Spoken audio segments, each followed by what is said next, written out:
Imini yeSabatha ayibenhle kwabangcwele. Isihloko sanamhla sithi Ushembe Nobunazaretha. Incwadi kaHezekeli 3 verse 16 kuya ku-19. Kwathi ekugcineni kwezinsuku eziyisikhombisa, izwi likaJehova lafika kimi lathi, Ndodana yomuntu, ngikwenze umlindi kuyo indlu ka-Israyeli. Ngalokho yizwa izwi emlonyeni wami ungixwayisele bona. Lapho ngithi komubi uyokufa nokufa, bese ungamxwayisi, ungakhulumi ukumxwayisa omubi ngendlela yakhe ukuba umsindise.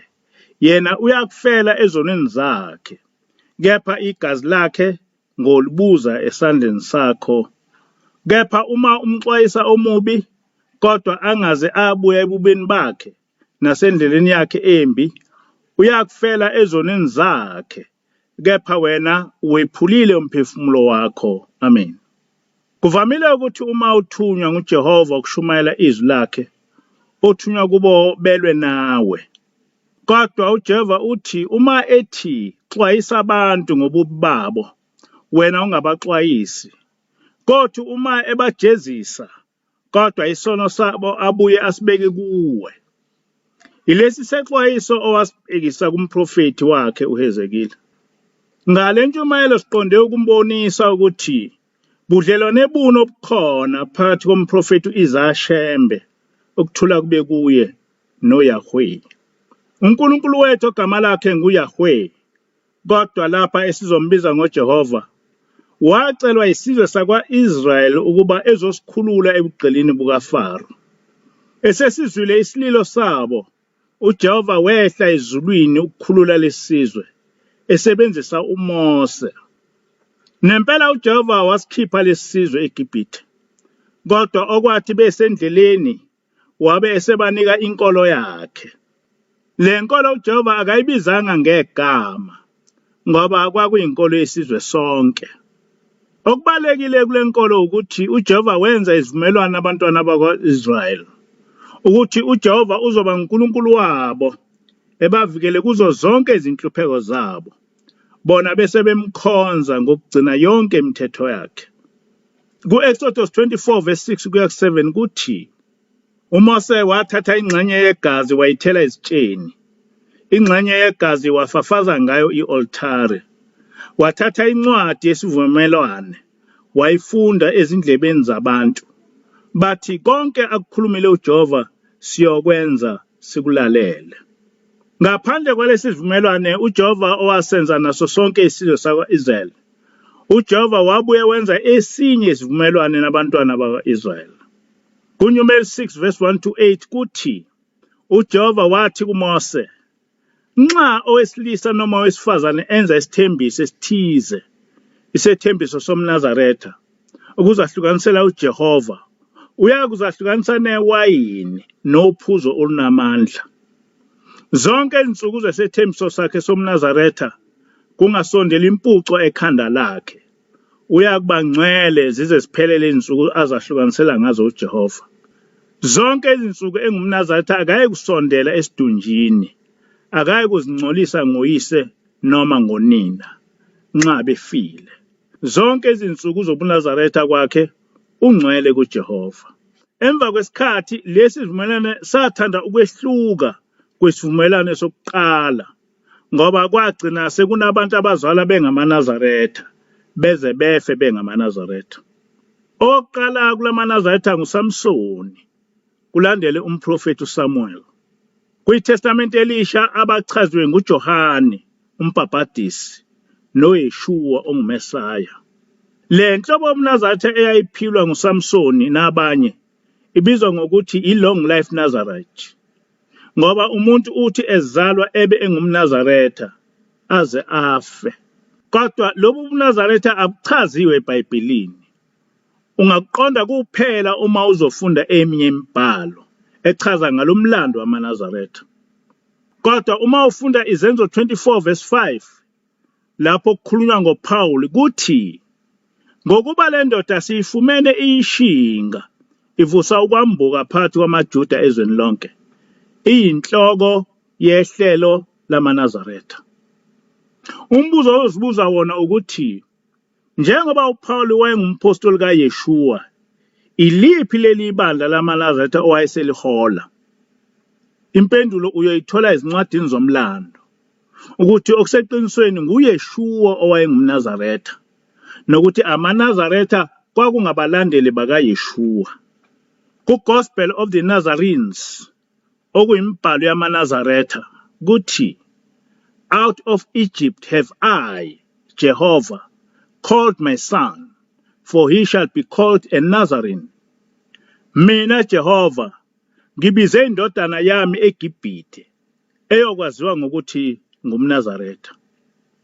Kodwa kwathi uma uJerome lo mbhalo esewuhumushela kuyisiLatin ewususela kuyisiHebheru okuwulimi lwamaNazaretha, kuMathewu 2:21 wathi, "Wafika wakha emzini othiwa yiNazaretha ukuba kugcwaliseke okwakhulunywa ngabaprofethi ukuthi uyakubizwa ngokuthi ngumNazaretha."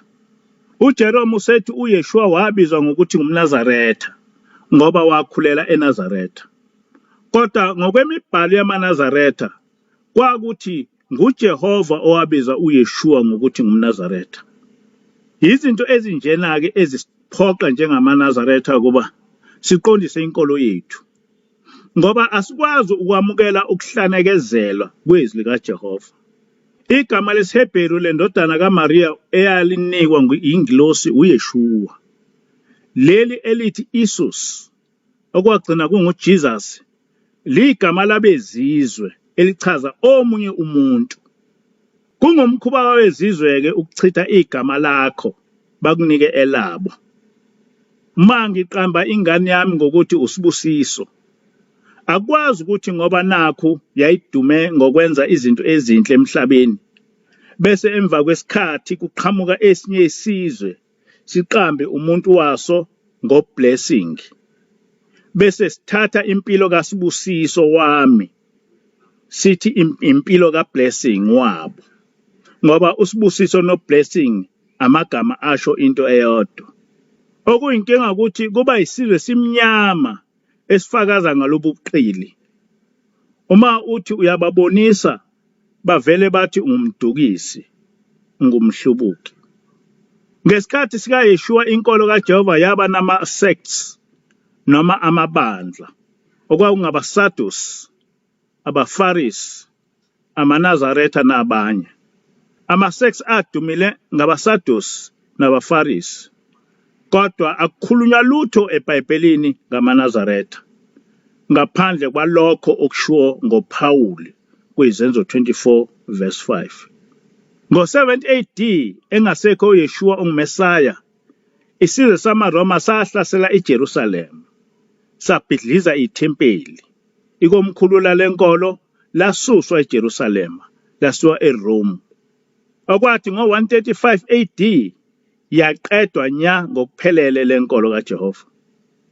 Kodwa ngo-365 AD sekubusa Constantine, imibhalo ithi, "The Council of Laodicea, in an attempt to wipe out original Nazarenes once and for all, decreed death for any Jewish Christians who continued to observe the seventh-day Sabbath as practiced in the early church." Ngo-365 AD sekubusa Constantine, kwi-Council of Laodicea kuzanywa ukuqedwa nya ngamaNazaretha, kwashawa umthetho othi akubulawe amaJuda akhonza ngeSabatha. Nempela abulawa amaNazaretha ayigcina iSabatha.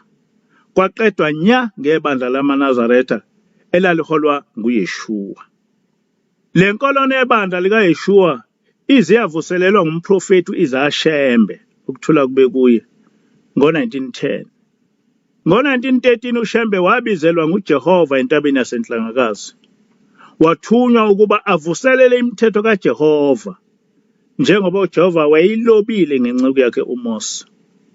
Kuyacaca ngokomlando ukuthi ubuNazaretha abubusha bafika noMose, baqhutshwa nguYeshua.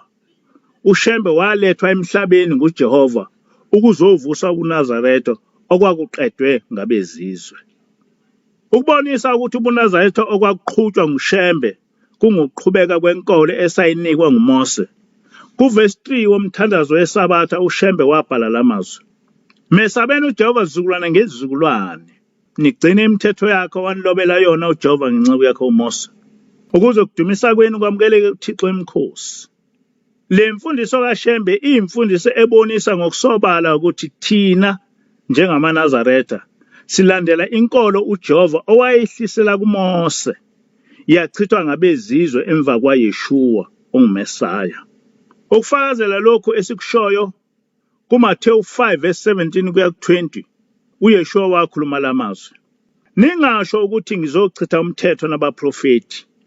Angizile ukuzochitha, kodwa ngize ukugcwalisa.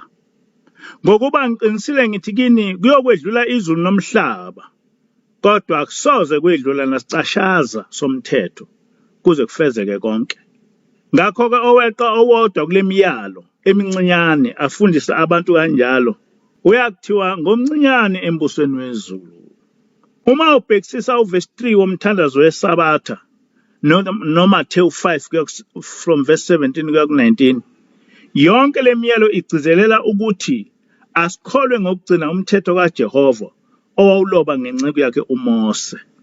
NguYeshua owathi umthetho kaMose umi ngunaphakade. NguYeshua owathi uma kuvela umuntu engawugcini umthetho kaMose, abuye afundise abantu ukuthi abangawugcini umthetho kaMose, angeke angene ezulwini. uShembeke ufike wavuselela lo mthetho kaMose. Wathi uma singawugcini umthetho kaMose, uJehova angeke asehlisele izibusiso. Ekufakazeleni lokhu uShembe wabhala izihlabelelo nemthandazo kuwo igama likaJehova eliphindwe ka172. UbuNazaretha akusiyona inkolo yakwaShembe noma ibandla lakwaShembe, kodwa inkolo kaJehova owayehlisela kuMose emandulo. Bonke abantu abamesabayo uJehova kumele bazihluphe ngokugcina imithetho yakhe. UbuNazaretha kwaqala kuMose, kwaba nabaprofeti abangamaNazaretha njengoSamuel. NoYeshua onguMesaya wayengumNazaretha, nabapostoli bakaYeshua babe ngamaNazaretha. uYeshua nabapostoli alikho ibandla abake baba kulo ngaphandle kwebandla lamaNazaretha. Okuseqinisweni uShembe wathunywa emhlabeni nguJehova ukuzovusa ibandla lamaNazaretha emva kokuba sekuphele icishe iminyaka engu-1800 laqedwa ngabezizwe. Uma uthatha izihlabelelo zamaNazaretha uyothola ukuthi ezindaweni eziningi uShembe ufundisa ngoJehova.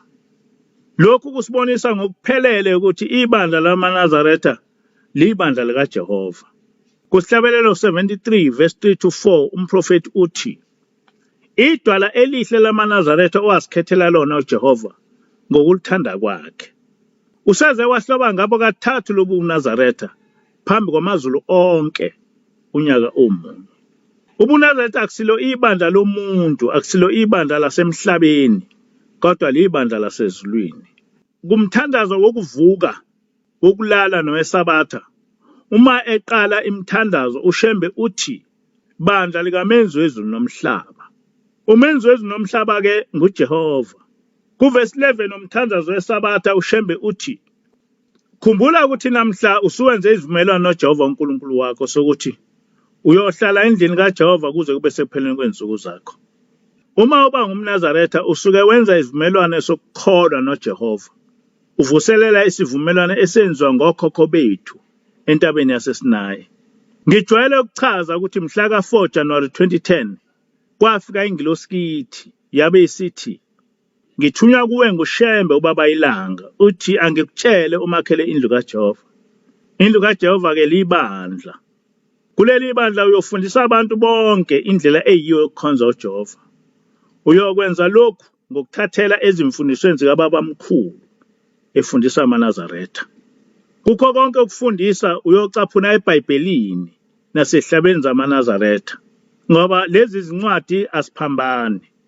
Ingilosi ayigcinanga ngokushiya umyalezo, kodwa cishe zonke izinsuku iyafika izosifundisa ngazo zonke lezi zinto engikhuluma ngazo. Ngiyazi ukuthi abantu abaningi abakholwa ubukhona bengilosi, nokuthi ingilosi iyakhuluma nomuntu. Kodwa abantu bayakholwa ubukhona bedlozi nobukhona bezithunywa, futhi abaze bafuna nokuzibona. Kodwa ingilosi bayaye bethi yona bafuna ukuyibona. Okumele siqonde ukuthi ingilosi iza emhlabeni uzovuselela umthetho kaNkulunkulu. Izingilosi zaphela emhlabeni mhla sithi asisaphili ngaphansi komthetho kaNkulunkulu. Okubalekile ukuthi kuleli bandla likaJehova sithunywe nguShembe ubaba ilanga ukuthi sifundise ngoJehova nenqubo yakhe yokukholwa. Asifikelwanga ugqozi ukukhuluma lezi zindaba zasezulwini, kodwa sithunywe ngokwasezulwini. Imandate yethu ithi asifundise abantu indlela eyiyo yokukhonza uJehova. Kodwa kulokhu ukufundisa kwethu sithathele izimfundisweni zikababa mkhulu efundisa amaNazaretha ukuthi uJehova ukhonzwa kanjani. Sengichazile ukuthi ubuNazaretha budala kuyinkolo kaJehova eyanikwa uMose yaqhutshwa nguYeshua. Thina sithunywe ukuba sivuselele lenkolo kaJehova eyalethwa lapha empumalanga nguThumekile. Inkosi busise izwi layo. Le nkonzo iyatholakala ku Facebook page ethi Rev